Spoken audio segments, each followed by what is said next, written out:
서울광역방송센터입니다. 시청자 여러분, 혹시 광주에 세계 최대 규모의 슈퍼컴퓨터가 있는 것 알고 계셨습니까?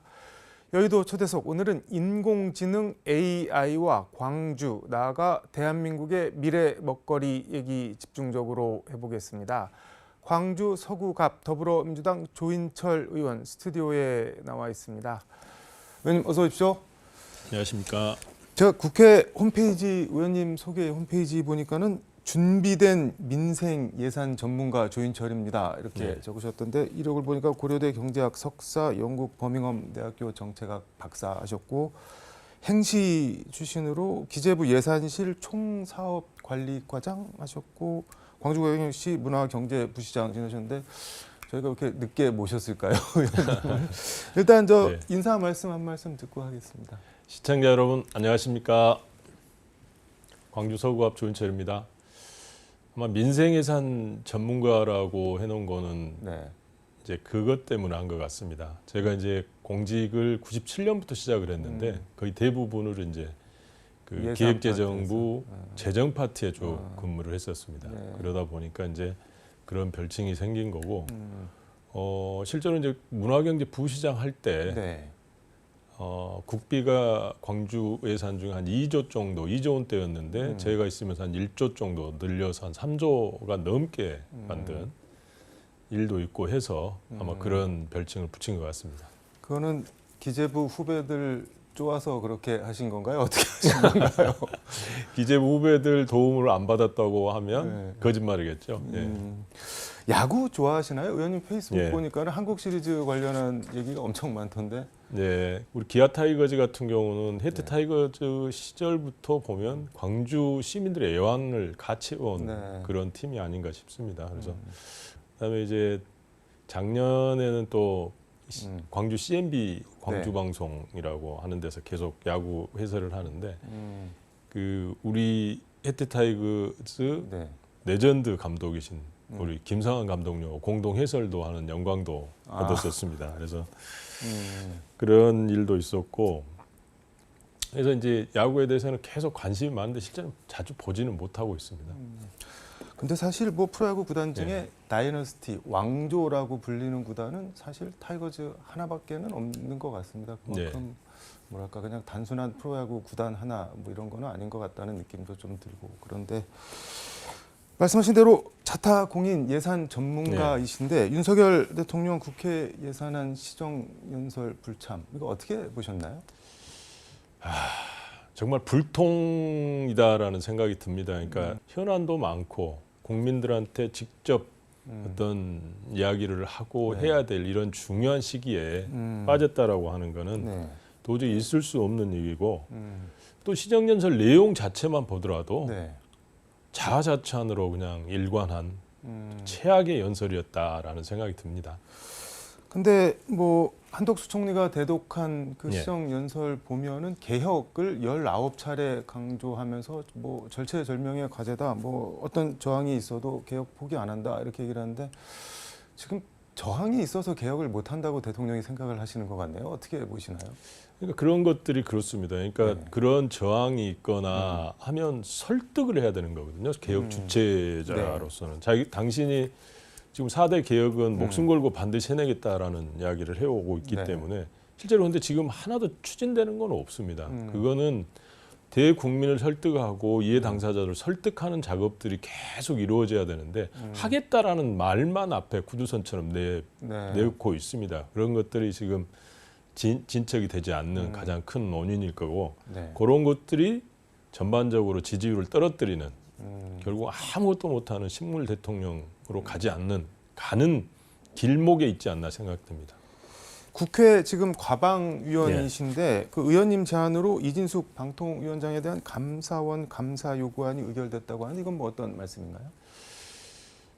제가 저는 공무원 출신이지 않습니까? 그래서 뭐 실제로 과방위 활동을 하거나 국정감사를 하거나 할 때 뭐 소리를 지르거나 하는 것보다는 논리적으로 접근하고 뭐 문제가 있을 때 제시를 하고 대안을 제시하고 이런 식의 이제 국정감사에도 임했었는데, 이진숙 방통위원장이 하는 행태는 도저히 묵과할 수 없는 행태더라고요. 그러니까 이진숙 방통위원장은 지금 탄핵 심판 중이긴 하지만 네.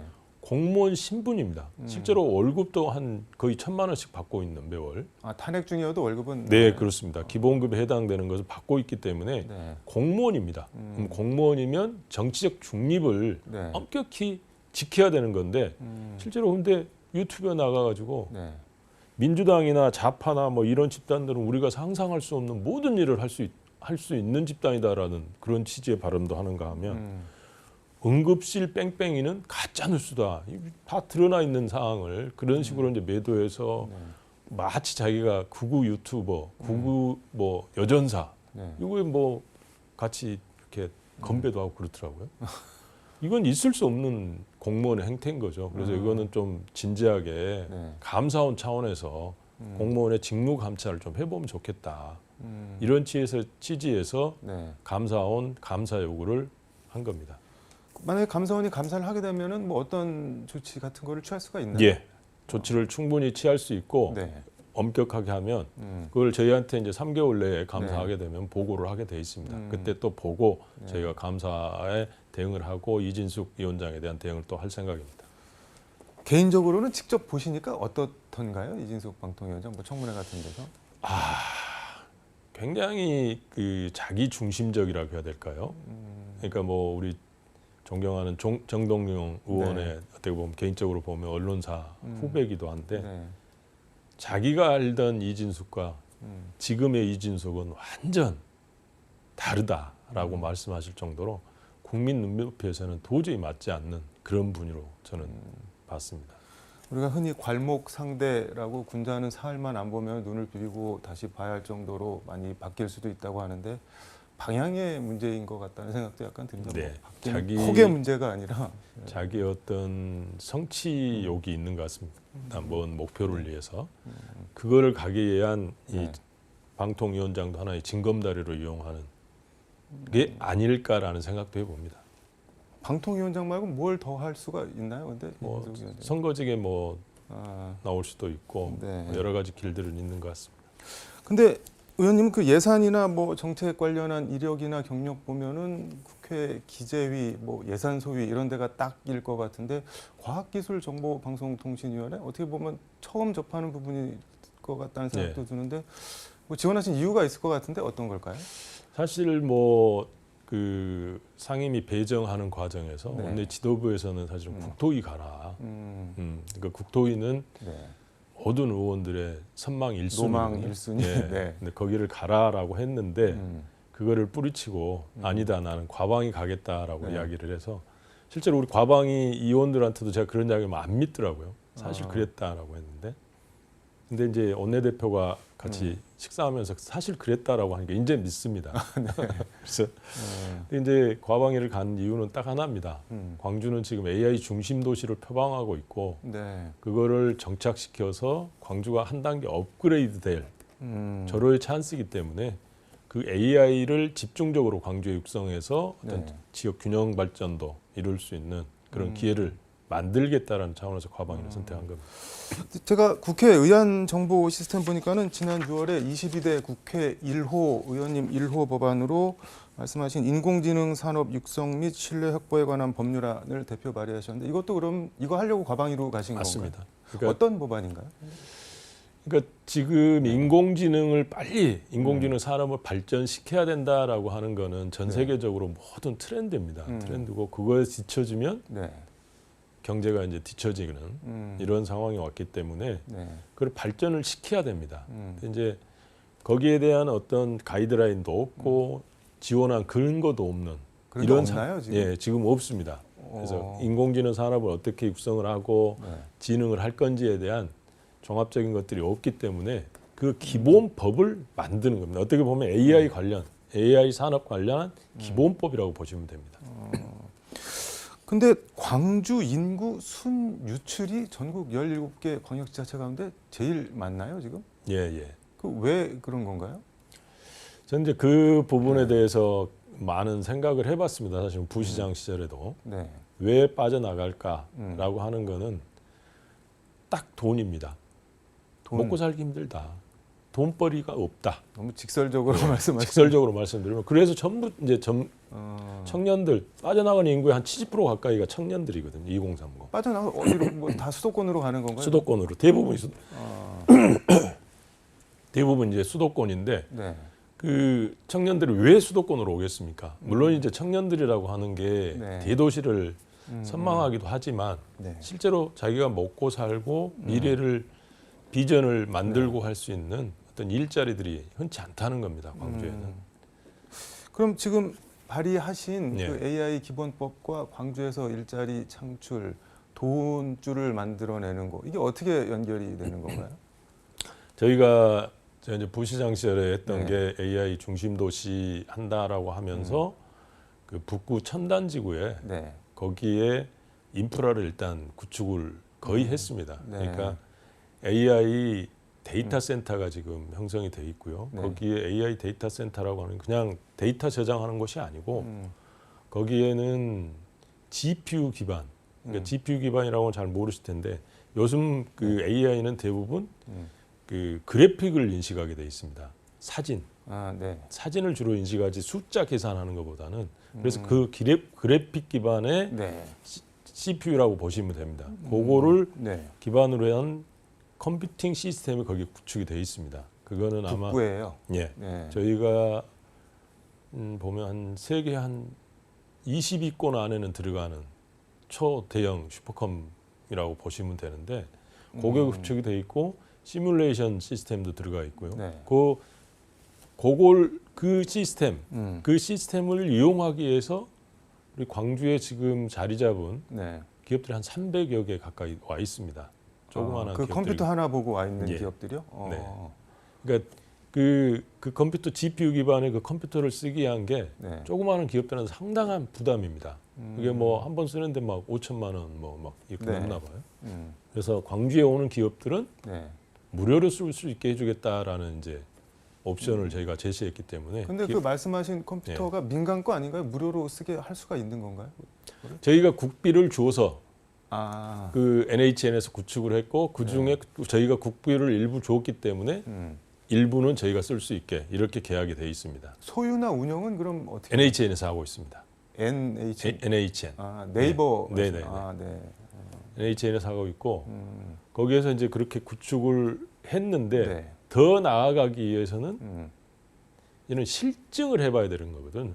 인공지능 네. 만들었으면 데이터로만 지금 구성이 돼 있지 실제로 현장에서 어떻게 되는지 이것들을 예를 들면 네.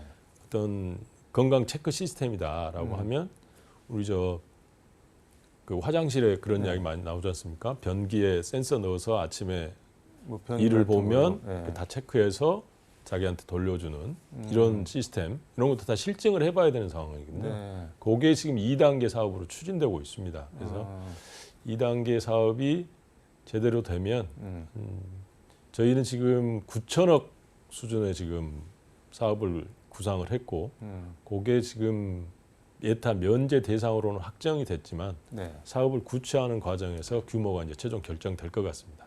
올해 안에 아마 그 결정될 것 같습니다. 근데 컴퓨터 그게 뭐 엄청 대단해 보이긴 한데 그거 하나 가지고 광주를 AI 도시로 만들 수가 있는 건가요? 그래서 2단계를 지금 하고 있는 겁니다. 그럼 이 2단계는 실증 도시. 다시 어떤 건지 좀 설명을 해주세요. 아까 말씀드렸듯이 그런 실증을 직접 할 수 있도록 광주 전체에서 아, 그러니까 뭔가 숙주 비슷한 네. 거를 가지고 그거를 실제로 네. 활용할 수 있는 것들을 더 이제 계속 그렇습니다. 확산해 나가겠다는. 그게 한 지금 9천억으로 계획이 되어 있기 때문에 네.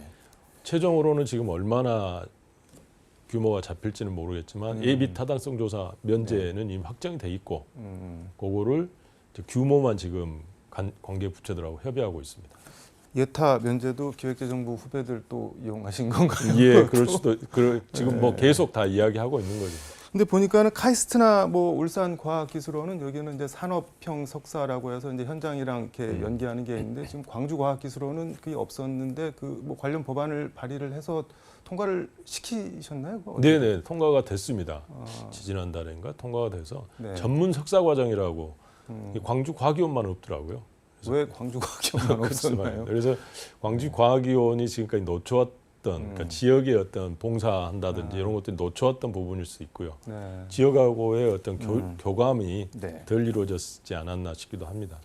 그 되면은 근데 뭐가 좋은 건가요? 전문 석사. 그러니까 우리 이제 일하면서 공부할 수 있는 거죠. 지금은 그 전문 석사가 아니고 대부분 공부하는 그런 석사들만 있지 않습니까? 그 계속 공부하는.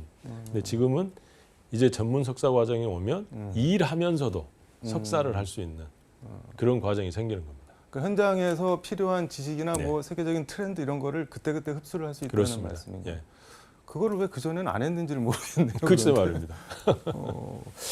시간이 다 돼서 법안 얘기 하나만 더 하면 예. 그 술이나 약물에 취해 범죄를 저지른 사람들 뭐 이른바 심신미약, 심신상실해서 뭐 감경을 법원에서 해주는 게 있는데 그거 못하게 하는 법안을 발의를 하셨던데 이거는 뭐 이렇게 관심을 갖게 된 이유 같은 게 혹시 있을까요?